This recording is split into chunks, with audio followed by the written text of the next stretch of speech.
K Sanoj ഞാൻ പറഞ്ഞു വന്നു. ഇപ്പോൾ ഇന്ന് ഞാൻ ചൂരൽമലയുള്ള സുൽത്താൻ എന്നൊരാളെ വിളിച്ചു, പേര് മാത്രമായിട്ടുള്ള പാവം സുൽത്താൻ. ആ കുടുംബത്തിലെ അവർക്ക് നഷ്ടപ്പെട്ടത് 26 പേരെയാണ്. ഇനി ആ കുടുംബത്തിൽ മൊത്തത്തിൽ ബാക്കി ജീവിക്കുന്ന 4 മനുഷ്യർ മാത്രമാണ്. ഈ പാചകപ്പണി ചെയ്തുകൊണ്ടിരുന്ന മനുഷ്യനാണ്. ഒന്നാമത് മാനസികമായി തളർന്ന് തരിപ്പണമായി. ഇനി പുറത്തുപോയി ജോലിയെടുക്കാൻ ആരോഗ്യാവസ്ഥയില്ല എന്ന് പറഞ്ഞാൽ ഫാറ്റി ലിവർ എന്ന് പറയുന്ന എന്തൊക്കെയോ രോഗബാധിതനാണ്. 8,000 രൂപ വാടകയ്ക്ക് താമസിക്കുകയാണ്. 6,000 രൂപ സർക്കാർ കൊടുക്കുന്നുള്ളൂ. ശ്രീ വി കെ സനോജ്, ഈ 300 രൂപ എന്ന് പറയുന്ന ദിവസം കൊടുക്കുന്ന തുക ഒരു മാസത്തെ പണം കിട്ടി. സുൽത്താനോട് പറയുകയാണ്, ഒരുപക്ഷെ 2-ാം മാസത്തെ ഇന്ന് വൈകിട്ട് വന്നേക്കുമായിരിക്കും എന്ന് പറയുകയാണ്. സർക്കാർ ചെയ്യാനുള്ളത് ചെയ്യുന്നുണ്ടോ സനോജ്? കേന്ദ്രത്തെ ചൂട് കുറ്റം പറയുമ്പോൾ നമ്മൾ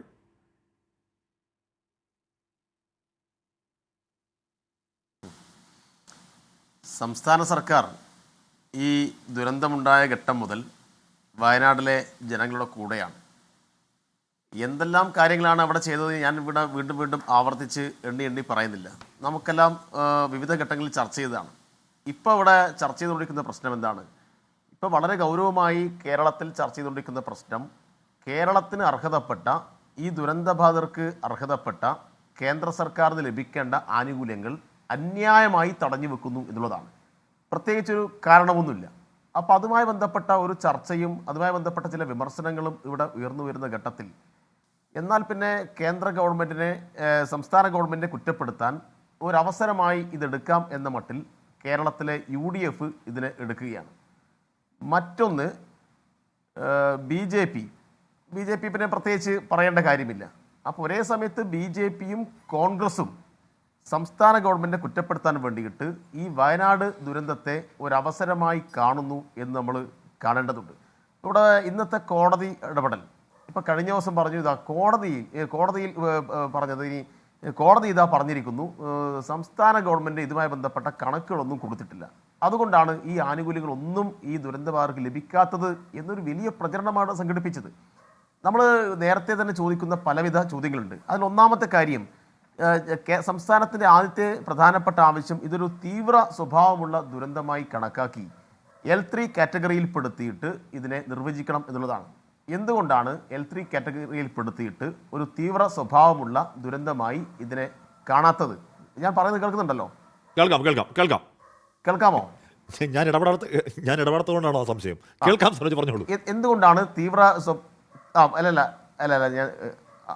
എന്തുകൊണ്ടാണ് തീവ്ര സ്വഭാവമുള്ള ദുരന്തമായി പ്രഖ്യാപിക്കുക? അതിന് ഇതുവരെ നമുക്ക് ഉത്തരം കിട്ടിയിട്ടില്ല. മറ്റൊരു പ്രധാനപ്പെട്ട കേരളത്തിൻ്റെ ആവശ്യം, ഈ ദുരന്തബാധിതരായിട്ടുള്ള ആളുകൾക്ക് ഈ ദേശീയ ദുരന്ത നിവാരണ നിയമത്തിലെ 13-ാം വകുപ്പ് പ്രകാരം അവരുടെ വായ്പകൾ എഴുതിത്തള്ളി അവരെ സഹായിക്കാൻ ആവശ്യമായ നിലപാടുകൾ സ്വീകരിക്കണമെന്നായിരുന്നു. കണക്കുകൾ കൊടുക്കാത്തതുകൊണ്ടാണോ ഈ സമീപനം കേന്ദ്ര ഗവൺമെൻറ് സ്വീകരിക്കാതിരുന്നത്? മറ്റൊരു പ്രധാനപ്പെട്ട ആവശ്യം, അടിയന്തരമായി ഒരു ദുരന്തമുണ്ടായിക്കഴിഞ്ഞാൽ അടിയന്തരമായി ഒരു സഹായം കിട്ടുമല്ലോ. ദുരന്തമുണ്ടായി 10-ാമത്തെ ദിവസം പ്രധാനമന്ത്രി ഇവിടെ പറന്നിറങ്ങി, പരിവാരങ്ങളടക്കം അവിടെ സന്ദർശിച്ചു, അവിടെ നിന്നൊരു കുഞ്ഞിനെ എടുത്ത് ഉമ്മ വെച്ചു, അത് രാജ്യത്തെമ്പാടും പ്രചരിപ്പിച്ചു. അങ്ങേയറ്റം നീതിമാനായിട്ടൊരു പ്രധാനമന്ത്രിയാണ് നേരിട്ട് അവിടെ എത്തിയിരിക്കുന്നു എന്നെല്ലാം ആഘോഷിച്ചു. പക്ഷേ എന്തുണ്ടായി? ഒരു 10 പൈസയുടെ സഹായം കൊടുത്തു. തമിഴ്നാട് കൊടുത്തല്ലോ, ത്രിപുരയ്ക്ക് കൊടുത്തല്ലോ, തെലുങ്കാനയ്ക്ക് കൊടുത്തല്ലോ, ഉത്തരാഖണ്ഡ് കൊടുത്തല്ലോ, സിക്കിമിൽ കൊടുത്തല്ലോ, ഹിമാചൽ പ്രദേശിൽ കൊടുത്തല്ലോ. അവിടെ എല്ലാം ഈ കാര്യങ്ങളെല്ലാം പരിഗണിച്ചുകൊണ്ടാണോ കൊടുത്തത്? സ്വാഭാവികമായിട്ടും ഇത് സംസ്ഥാന ഗവൺമെൻറ്റോ ആരെങ്കിലും കള്ളം പറയുന്ന കാര്യമല്ലോ, പ്രധാനമന്ത്രി നേരിട്ട് വന്ന് ബോധ്യപ്പെട്ട കാര്യമല്ലേ. എന്നിട്ട് എന്തുകൊണ്ടൊരു 10 പൈസ കൊടുത്തിട്ടില്ല? ജനങ്ങൾക്ക് മനസ്സിലാവുന്ന ഭാഷയിൽ ജയേന്ദ്ര മാഷയ്ക്ക് ഇതിന് മറുപടി പറയണം. ജയേന്ദ്ര മാഷയ്ക്ക് എന്തൊക്കെയാണ് പറയുന്നത് എനിക്കൊന്നും മനസ്സിലാവുന്നില്ല. എന്താണ് ഈ പറഞ്ഞുകൊണ്ടിരിക്കുന്നത്?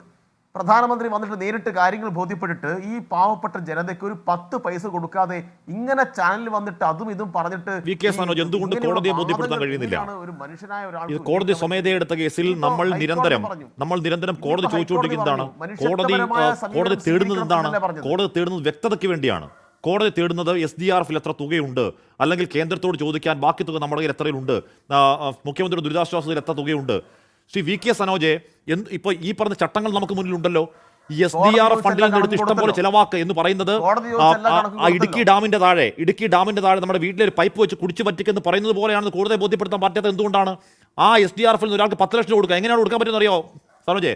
മാനദണ്ഡ പ്രകാരം ഒരു വീട്ടിൽ ഒരാളുടെ വീട് മുഴുവൻ പൊളിഞ്ഞു പോകണം, ആ വീട്ടിലെ ഒരാൾ മരിക്കണം, ഒരാൾക്ക് ഗുരുതരമായി പരിക്കേൽക്കണം, അവിടെ 2 പശുക്കൾ ഉണ്ടെങ്കിൽ പശുക്കൾ 2ഉം ചത്തൊടുക്കണം, എന്നാൽ മാത്രമേ SDRFിൽ നിന്ന് പരമാവധി 10 ലക്ഷം ഒരാൾ കൊടുക്കാൻ പറ്റൂ. ഇത് കോടതിയെ ബോധ്യപ്പെടുത്താൻ പറ്റാത്തത് എന്തുകൊണ്ടാണ് വി കെ സനോജ്?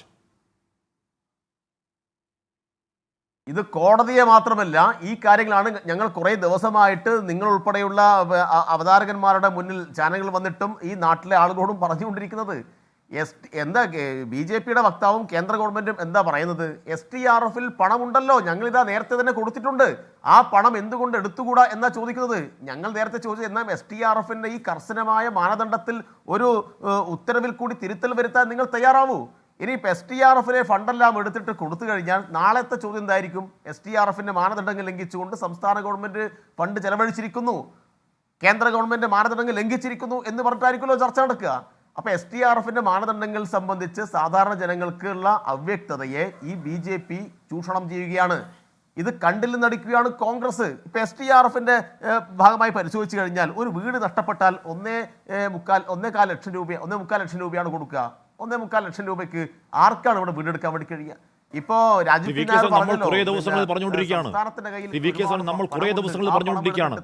ഇന്നും കോടതി പറഞ്ഞ എന്താണ്?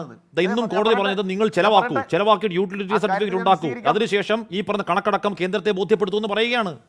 ശ്രീ VK സോൺ, എന്തുകൊണ്ടാണത് താങ്കൾ ഈ പറയുന്ന കണക്ക് SDRFിന്റെ കടുത്ത സ്ട്രിഞ്ചന്റ് ആയിട്ടുള്ള മാനദണ്ഡം എന്നോ എടുത്ത് തോട്ടിൽ കളയേണ്ട ഈ മാനദണ്ഡം, അത് കാരണം ഞങ്ങൾക്ക് SDRFിൽ കിടക്കുന്ന പൈസ പ്രയോജനമില്ലാത്ത പൈസയാണ് സാറേ എന്ന് കോടതിയെ ബോധ്യപ്പെടുത്താൻ പറ്റാത്തതുകൊണ്ടാണ് സരോജ്.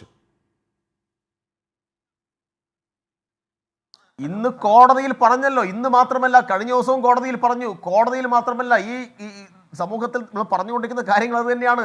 STRFിന്റെ കടുത്ത മാനദണ്ഡങ്ങൾ മാറ്റേണ്ടതുണ്ട്. ആ മാനദണ്ഡങ്ങൾ പ്രകാരം പണം ചെലവഴിക്കാൻ കഴിയില്ല എന്ന് തന്നെയാണ് കാശ്മീർ പറഞ്ഞുകൊണ്ടിരിക്കുന്നത്. അതുകൊണ്ടല്ലേ പണം ചെലവഴിക്കാത്തത്, അല്ലെങ്കിൽ പിന്നെ പണം ചെലവഴിക്കൂലേ? STRFിൽ നിന്ന് എത്ര തുകയാണോ പരമാവധി ചെലവഴിക്കാൻ വേണ്ടി കഴിയുക അത്രയും തുക STRFിൽ ചെലവഴിച്ചിട്ടുണ്ട് എന്നും ഇന്ന് കോടതിയിൽ പറഞ്ഞു. കോടതിയിൽ ഇപ്പം അങ്ങനെ കേസ് വന്നതുകൊണ്ട് കേന്ദ്ര ഗവൺമെന്റ് നയാ പൈസ കൊടുത്തിട്ടില്ല എന്ന കാര്യം ഇന്ന് കാര്യങ്ങൾ കൂടുതൽ വ്യക്തമാക്കപ്പെട്ടല്ലോ. അങ്ങനെ ഒരു കേസ് വന്നതുകൊണ്ട് രാജു പിന്നാർക്ക് എന്തോ സനോജിനോട് ചെറിയ ചോദ്യം. എന്താ രാജു പിന്നാർ?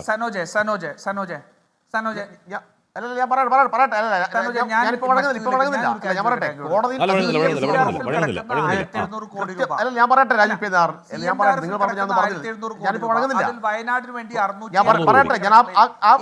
ആ ഭാഗത്തേക്ക് വരാം, ആ പണം ചെലവഴിക്കാൻ അതിലേക്ക് വരാം. അത് പറയാം, അതിലേക്ക് വരാം. ഇപ്പം വയനാടിന് വേണ്ടി ഫണ്ട് കണ്ടെത്തി. എത്രയാണ് നമ്മുടെ CMDRFിൽ നിന്ന്?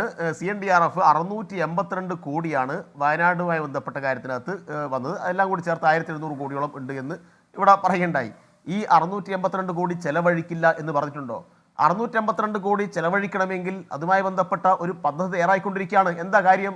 ഇത്രയും ആളുകൾക്ക് വീട് നിർമ്മിച്ചു കൊടുക്കാൻ ആവശ്യമായ പണം STRFിൽ നിന്ന് എടുക്കാൻ കഴിയില്ല. STRFിന്റെ മാനദണ്ഡ പ്രകാരം എടുക്കാൻ കഴിയില്ല. ഇപ്പോൾ ഉദാഹരണത്തിന് സ്ഥലം ഏറ്റെടുക്കണം. സ്ഥലം ഏറ്റെടുക്കാൻ വേണ്ടിയിട്ട് STRFിൽ നിന്ന് പണം ചെലവഴിക്കാൻ വേണ്ടി കഴിയുമോ? ഇപ്പോൾ സ്ഥലം ഏറ്റെടുക്കണമെന്ന് എന്ത് വേണം? മുഖ്യമന്ത്രിയുടെ ദുരിതാശ്വാസ നിധി ഉപയോഗപ്പെടുത്തണം. മുഖ്യമന്ത്രിയുടെ ദുരിതാശ്വാസ നിധി ഉപയോഗപ്പെടുത്തണമെങ്കിൽ എന്ത് വേണം? അതുമായി ബന്ധപ്പെട്ട കൃത്യമായൊരു പദ്ധതി തയ്യാറാക്കണം. ആ പദ്ധതിയാണ് ടൗൺഷിപ്പ്. 2 സ്ഥലത്ത് ടൗൺഷിപ്പ് നിർമ്മിക്കാൻ ഉദ്ദേശിക്കുന്നു. അതിനകത്ത് കൂടുതൽ പണം ചെലവഴിക്കേണ്ടതുണ്ട്. ആ പണം കൃത്യമായിട്ടും ഒറ്റ കാര്യം കൂടി ആഷ്മി, ഒരു 30 സെക്കൻഡ് ഒറ്റ കാര്യം. നേരത്തെ അദ്ദേഹം കോൺഗ്രസ് വക്താവ് പറഞ്ഞു, കോൺഗ്രസ് കർണാടകയിൽ നിന്ന് സിദ്ധരാമയ്യ കൊടുത്തു, ഇവിടുന്ന് രാഹുൽ ഗാന്ധി പ്രഖ്യാപിച്ചു, പക്ഷേ ഇതൊന്നും വേണ്ട വിധത്തിൽ സംസ്ഥാന ഗവൺമെന്റ് പരിഗണിക്കുന്നില്ല എന്ന്. എന്തൊരു അസംബന്ധമാണ് ഈ പറയുന്നത്, എന്തൊരു അസംബന്ധമാണ് ഈ പറയുന്നത്. ഒരുപാട് സംഘടനകൾ പ്രഖ്യാപിച്ചിട്ടുണ്ട്. ഞങ്ങൾ DYFI 20 കോടി വിരിച്ചിട്ടുണ്ട്. ഞങ്ങളെന്താ പറയുന്നത്? മുഖ്യമന്ത്രിയുടെ നിർദ്ദേശങ്ങൾക്കനുസരിച്ചും സംസ്ഥാന ഗവൺമെന്റ് തയ്യാറാക്കുന്ന പദ്ധതിക്കനുസരിച്ചും ചെയ്യും എന്നാണ്. സിദ്ധരാമയ്യ 2024 ആഗസ്റ്റ് 3 മുഖ്യമന്ത്രി തന്നെ ടാഗ് ചെയ്തുകൊണ്ട് നന്ദി രേഖപ്പെടുത്തി. അതിന് പുറമെ അതിൻ്റെ ചുമതലയുള്ള ഗീത IAS കർണാടകയിൽ സിദ്ധരാമയ്യയുടെ ഓഫീസിലേക്ക് വിളിച്ച് ഈ കാര്യങ്ങൾ സംസാരിച്ചു. ടൗൺഷിപ്പാണ്, ഭൂമി ഏറ്റെടുക്കേണ്ടതുണ്ട്, ഏകീകൃത സ്വഭാവം ഉണ്ടാവേണ്ടതുണ്ട്, ഏകീകരിച്ചൊരു പ്ലാൻ തയ്യാറാവേണ്ടതുണ്ട്. അത്തരം കാര്യങ്ങളെല്ലാം തയ്യാറാക്കി ഒരു പദ്ധതി അടിസ്ഥാനപ്പെടുത്തിയിട്ടാണ് കർണാടകയുടെ പണം വാങ്ങിക്കുക. ഉൾപ്പെടെ യോഗം ചേർന്നുകൊണ്ട് അത്തരം കാര്യങ്ങൾ മുഖ്യമന്ത്രി വിശദീകരിച്ചല്ലോ.